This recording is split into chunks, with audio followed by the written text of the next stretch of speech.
ఓం శ్రీ గురుభ్యో నమః. శ్రీ భాగవత కృష్ణదేశికేంద్రుల వారి శుద్ధ నిర్గుణ తత్వ కందార్థములు సుజన లక్షణమును గురించి తెలియజేయుచూ ఉన్నారు.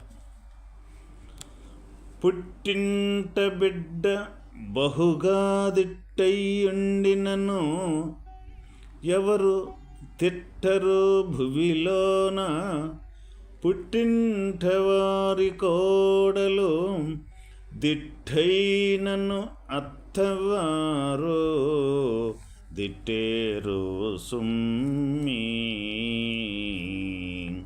చేదుల కొద్దీ కొట్టేరు సుమ్మి. అట్టుంబల్లనే బహు దిట్టైన శిష్యుని, అట్టుంబల్లనే బహు దిట్టైన శిష్యుని తిట్టాడు గురుమూర్తి. వట్టివారు చూస్తే తిట్టేరు సుమ్మి. చేతుల కొద్దీ గొట్టేరు సుమ్మి. నాయన శిష్య, ఆడబిడ్డ పుట్టింటిలో ఉన్నప్పుడు ఎంత దిట్టరితనముగా ప్రవర్తించినను ఆమెను పుట్టింటి వారేమియు అనక ఆమె చేష్టలకు సంతోషించుకొనుచుందురు. అదే విధముగా అత్తవారింటి యందున్న కోడలు దిట్టరితనముగా ప్రవర్తించినచో ఆమెను అత్తంటి వారందరూ తిట్టెదరు. అంతటితో ఊరు కనుక చేతులతోటి కొట్టెదరు. అట్లే సద్గురుమూర్తి దగ్గర అతని ప్రియ శిష్యుడు దిట్టరితనముగా ప్రవర్తించినను చూసి సంతోషించును, కానీ అతనిని తిట్టడు, కొట్టడు. ఇతర మోసగాళ్ల దగ్గర దిట్టరితనముగా ప్రవర్తించినను అతనిని అనేక రకములుగా తిట్టుటయే కాక పైనబడే కొట్టెదరు. కావున మోసగాళ్ల వద్ద నీ దిట్టరితనమును చూపకుము. ఓ శిష్యుడా, ఆడబిడ్డ మన పుట్టింటిలో ఉన్నప్పుడు ఎంత దిట్టరితనముగా అంటే ఎంత అల్లరి చేసినప్పటికీ కూడా, ఎంత అల్లరిగా ప్రవర్తించినప్పటికీ కూడా ఆమెని మనం ఏం చేస్తూ ఉంటాము అంటే పుట్టింటిలో ఏమీ అనకుండా ఆమె చేష్టలకు సంతోషించుతామే గాని మా ఆడపిల్ల తను చూడు, తను ఏ తీరుగా ఆడుకుంటుందో పాడుకుంటుందో అని ఇంకా మనం భ్రమను చూపుతామే కానీ ఆమెని తిట్టటం కానీ కొట్టటం కానీ జరగదు. అదేవిధంగా కూడా అత్తవారింటి యందున్న కోడలైతే, అంటే మన ఇంటికి వచ్చిన కోడలు ఎవరైతే ఉంటారో వారు కానీ ఇదే అల్లరి, ఇదే దిట్టరితనముగా ప్రవర్తించితే ఆమెని అత్తవారింట్లో అందరూ కూడా తిడతం కానీ అంతటితో ఊరుకునగా మళ్ళీ చేతులతోటి కొట్టటం కానీ జరుగుతూ ఉంటుంది. ఇది లోకములో జరిగే యొక్క విధానము.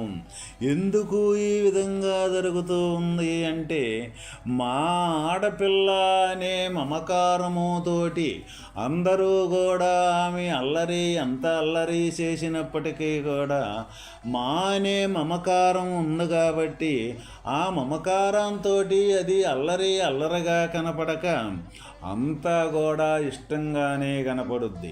ఇదే లోకములో ఎండ యొక్క విధానము.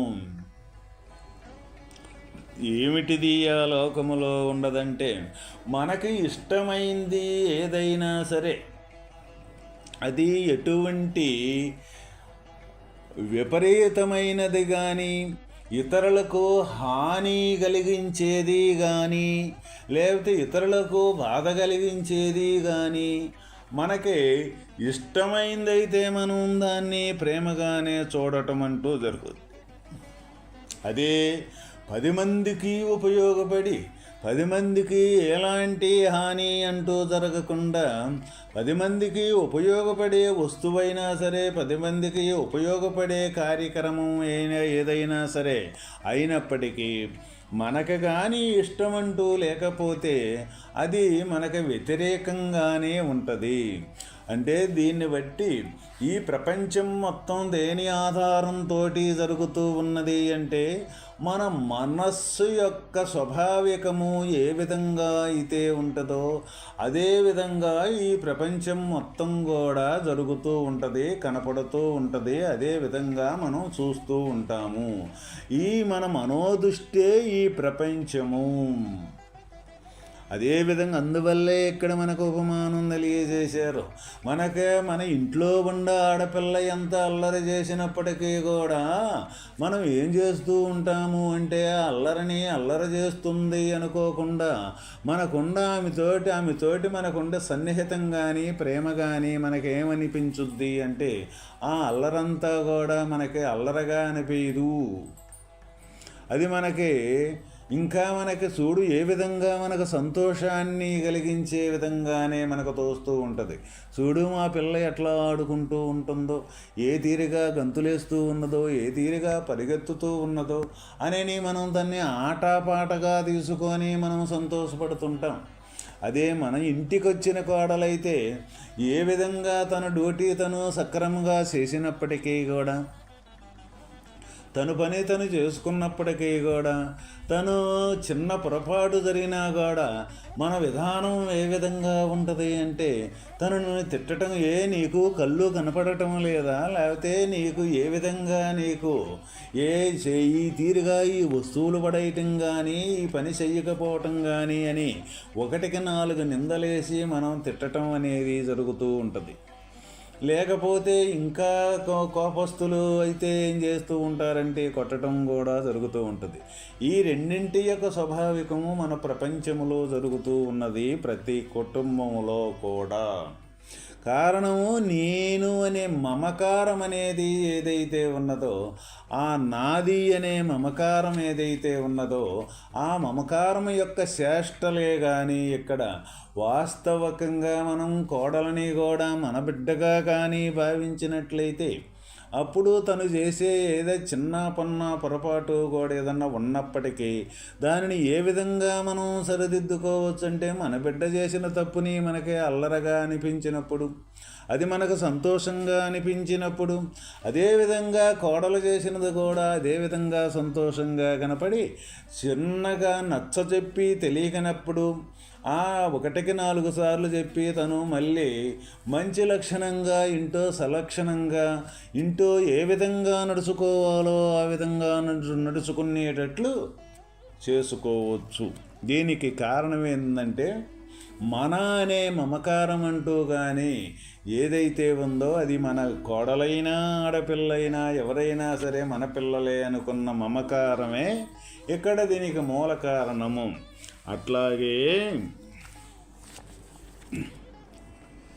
అట్లాగే సద్గురుమూర్తి దగ్గర అతని ప్రియ శిష్యుడు దిట్టరితనముగా ప్రవర్తించినను చూసి సంతోషించును. ఏ విధంగాను అంటే గురువు దగ్గర తన ఉత్తమ శిష్యుడు ఎవరైతే ఉంటారో ఆ ఉత్తమ శిష్యుడి యొక్క లక్షణము దిట్టరితనముగానంటే అల్లరి చిల్లరగా కనపడ్డప్పటికీ కూడా అల్లరి చిల్లరగా ప్రవర్తించినప్పటికీ కూడా చూసి ఆ గురువు కనీసం సంతోషించునే కానీ అతనిని తిట్టటం కానీ కొట్టటం కానీ జరగదు. ఎందుకు?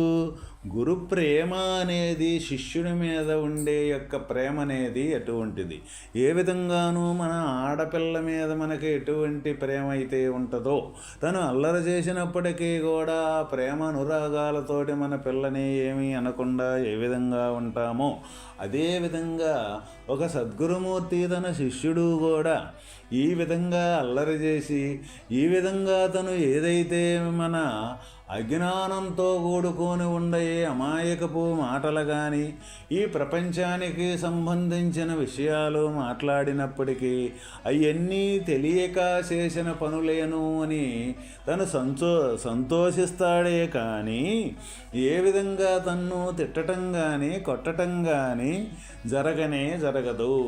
అది గురు శిష్యుల యొక్క బంధము.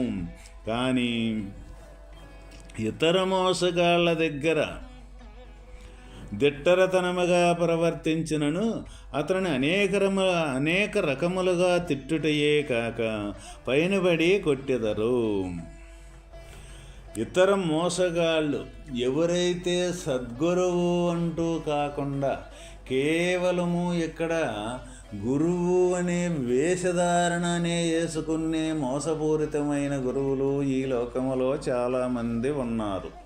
అటువంటి గురువుల దగ్గర కానీ మన దిట్టరితనము, శిష్యుడు దిట్టరితనం అంటే శిష్యుడి యొక్క అల్లరి అక్కడ కానీ చేసినట్లయితే వాళ్ళు కొట్టడం అనేది తిట్టడం అనేది కాక తనని అనేక రకాలుగా ఇబ్బంది పెట్టడం అనేది జరుగుతూ ఉంటుంది. అంటే కాబట్టి మోసగాళ్ళ యొక్క వద్ద నీ దిట్టరతనమును చూపకము. అందువల్ల ఎవరైతే ఉన్నారో ఈ మోసపూరితమైన ఈ లోకములో గురువులని కానీ లేక మోసపూరితాన్ని సంబంధించుకున్న గుణం కలిగిన వాళ్ళు కానీ వాళ్ళ దగ్గర మనం దిట్టరితనం మన ఏదైతే అల్లరి అనేది ఉన్నదో ఆ అల్లరనేది ఇక్కడ చూపించటం అనేది సరి అయిన పద్ధతి కాదు అని మనకి ఇక్కడ తెలియజేస్తూ ఉన్నారు.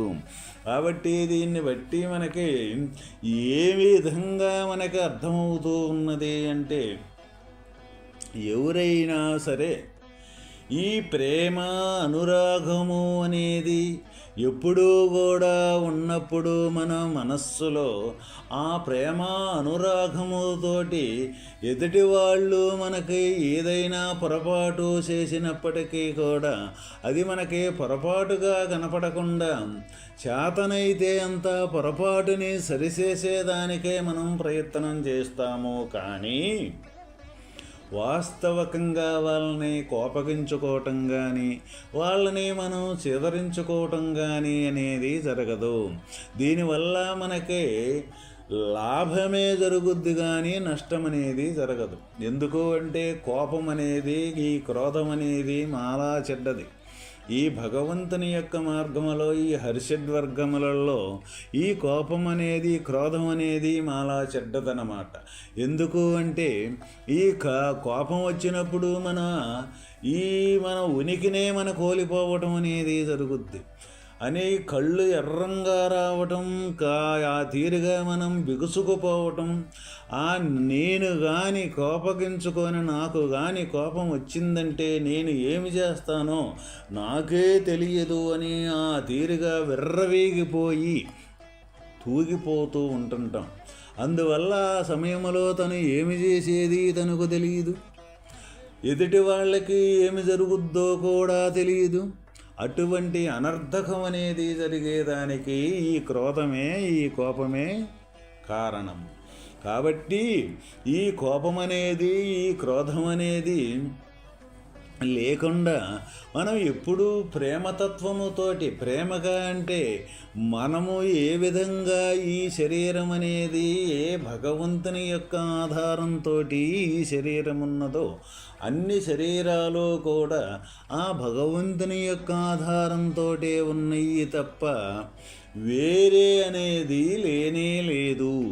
ఈ వేరే అనే భావన ఈ శరీర తత్వాన్ని బట్టి ఈ శరీరమే అనే ఎరుక ఏదైతే ఉన్నదో ఈ శరీరములో ఆ ఎరుకే విభజించి అనేకత్వముగా మనకు చూపించుతూ ఉన్నది ఈ ప్రపంచాన్ని అని బాగుగా విచారణ చేసి ఈ శరీరతత్వంలోనే ఏకత్వం అనేది, అనేకత్వంలోనే ఏకత్వం అనేది ఏ విధంగా ఉన్నదో ఆ ఏకత్వాన్ని మన గురు ప్రబోధం ద్వారా అటువంటి ఏకత్వాన్ని దర్శించి ఈ అనేకత్వం మొత్తం కూడా ఏకములో నుంచే ఈ అనేకం మొత్తం తయారవుతూ ఉన్నదనే నిజాన్ని ఎరిగి ఆ నిజతత్వంలో నిలబడి అప్పుడే అంతా ఈ మొత్తం కూడా ఒకే స్వరూపము అని ఈ నేనెటువంటి యొక్క రూపకము అవతల రూపకం కూడా ఒకటే, వేరే లేదు అని అటువంటి యొక్క దర్శనము ఎవరికైతే అవుద్దో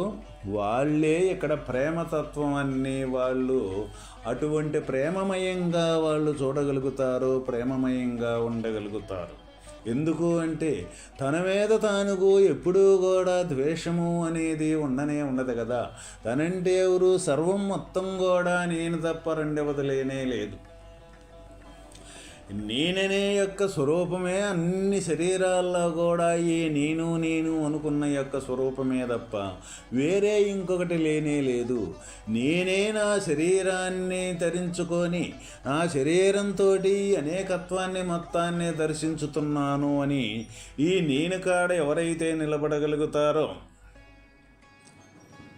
ఆ సర్వస్వం అనేకత్వం మొత్తం కూడా ఈ నేననే జ్ఞానంతో ఈ అనేకత్వం మొత్తం కూడా తయారవుతూ ఉన్నది అని అటువంటి అనుభవము పొందిన తర్వాత ఆ నేను కాడ నిలబడ్డప్పుడు అంతా ఉండేది ఏకమే. ఇక రెండవది అంటూ లేనే లేదు. ఏ రెండవది సృష్టించినా నేనే. ఆ నేననే జ్ఞానమే రెండవ దాన్ని సృష్టించటం. ఆ రెండవది కూడా విచారించితే వస్తువు రూపకములో రెండవదంటూ కూడా ఈ వస్తువు ఏదైతే ఉన్నదో ఆ వస్తువు కూడా అదే అయ్యింది. వస్తువుగా చూసినప్పుడు ఇది అంత పంచభూతాత్మకమైన నిర్మితంగానే ఉన్నది. ఇక వస్తువుకి ఆధారమైన ఏ చేతనా స్వరూపమైన జ్ఞానం ఉన్నదో ఆ జ్ఞానంగా చూసినప్పుడు అంతా కూడా ఈ వస్తువు అన్ని వస్తువులకి లోనా బయట కూడా ఏకమై ఒకే స్థితిగా ఉన్నది. ఇక ఎక్కడా దీన్ని విడదీసేది? ఈ అనేకత్వం అనేది ఎక్కడ? ఈ అనేకత్వం అనేది భ్రమే కానీ వేరే కానే కాదు అని ఆ భ్రమని ఏ విధంగా తొలగించుకోవాలో ఆ విధంగా భ్రమను కానీ తొలగించుకున్నట్లయితే ఉండేది భ్రమలేని యొక్క స్థితి ఏకస్వరూపమేను.